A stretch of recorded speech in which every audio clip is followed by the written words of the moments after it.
Alors ici, je vais vous montrer comment on peut aider à troubleshooter une alimentation où le fuse explose directement. Donc dès qu'on l'allume, paf, le fusible explose. Dans ce cas-là, évidemment, vous remplacez le fusible, mais ça sert à rien, évidemment, ça va reclaquer aussi sec. Donc, les trucs à vérifier, ou comment arriver à travailler sur ce genre de truc. Donc, on sait que si le fusible explose, c'est qu'il se passe quelque chose au niveau du primaire de l'alimentation, de ce côté-ci, ok? Première chose qu'on vérifie, c'est est-ce que, en position au mètre, est-ce que j'ai pas un court-circuit sur ma capacité de 400 volts?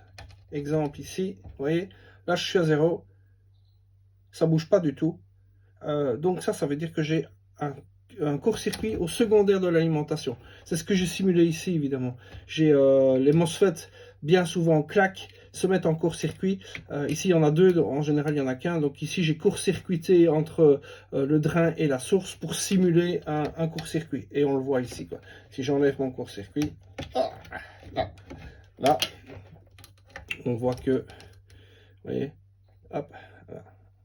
J'aime bien, moi, hop, dans ce sens-là, regardez, hop, et là, on voit une belle charge de capacité, vous voyez, ça monte et puis ça redescend doucement. Donc là, on sait que dans ce cas-là, en mesurant comme ça, j'ai pas de problème au niveau du secondaire de l'alimentation. Bon, autre point qui peut aussi être à ce moment-là testé, si j'ai pas de problème ici, ou si je détecte pas grand-chose ici, je vais me concentrer sur le pont dresseur. Le pont dresseur génère quand même pas mal de courant et on va le tester. Donc dans ce cas-là, n'oubliez pas, on teste vraiment chaque pin. Hein. Je dois tester que j'ai pas un court-circuit, donc je fais comme ça. Voilà, là j'ai rien. Je vais à la deuxième, tac, tac, là j'ai rien. Et je vais à la troisième pour voir si je n'ai pas quelque chose. Des fois, on peut avoir juste une diode qui est en court-circuit sous le pont, ça fait claquer automatiquement le fusible. Si ça ne donne rien, donc j'ai testé ici au niveau du condensateur, on voit pas grand chose. J'ai testé au niveau des trucs. On peut commencer à tester tous les composants. Mais un truc un peu intéressant, c'est on dessoude le pont dresseur.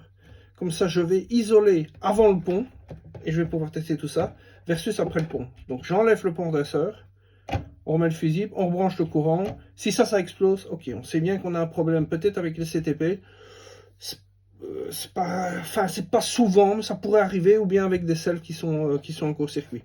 Si jamais à ce moment-là il n'explose pas, on sait qu'on a un problème après le pont sur cette partie-là. Et là, évidemment, il n'y a qu'une seule chose à faire du côté composant et du côté du recto de la carte. Il faut commencer à tester à l'ohmètre. Le plus simple, c'est avec le service manuel et on regarde un petit peu si les valeurs qu'on mesure sont cohérentes.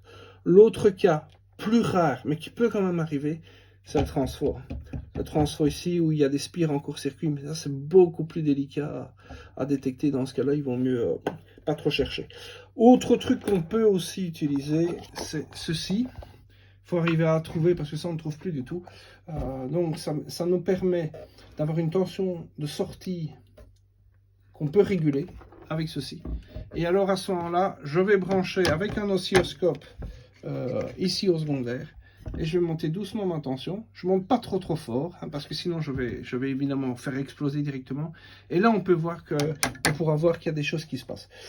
Je n'utilise quasi plus non plus. Ça c'était vraiment quand on testait avec les TVA tubes cathodiques.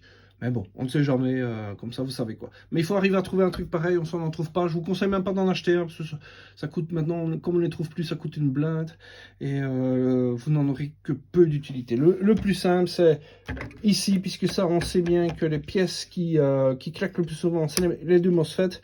Si eux sont en court-circuit, évidemment, il faut remplacer ceci, vérifier s'il n'y a pas une capa comme ceci qui est fendue, ainsi de suite. Et bien souvent, le circuit driver, des fois, il est aussi en cause. Hein. Donc, le circuit driver pour les MOSFET, enfin, de temps en temps, il ne l'est pas, mais bien souvent, c'est lui qui peut provoquer les problèmes. Et si pas, le plus simple, on teste toutes les diodes. Si je trouve rien à cet endroit-là, on dessoude carrément tout le pont et on teste la partie ici pour isoler, pour essayer de déterminer est-ce que je suis ici, est-ce que je suis là-bas au niveau de mon court-circuit.